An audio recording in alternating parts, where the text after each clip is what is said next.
where each of us resolves to pitch in and work harder and look after not only ourselves but each other.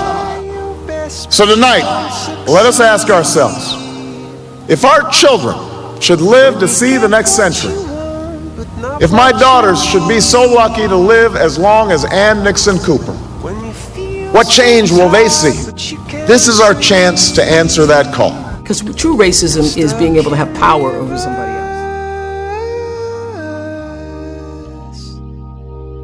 Have you had your own personal experiences with racism?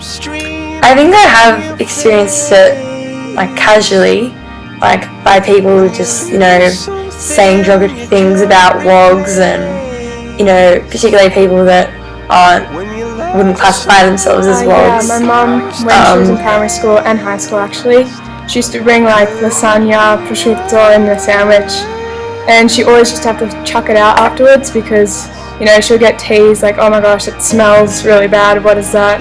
And like she'll tell my nonna that she just wants Vegemite and cheese in a sandwich, but nonna didn't understand what Vegemite was. I think racism is completely horrible, but it's hard to see that it's so present in our society. And being English and having that background, it's hard to see that so-called, white Australians are so racist towards multiculturalism and towards people from other races. It's racism. Well, my mum's experienced racism when she came from Sri Lanka to England. She was on a bus and she fell over, and all her stuff went flying everywhere, and there were all white people on the bus, and not a single person went up to help her because she was black and different.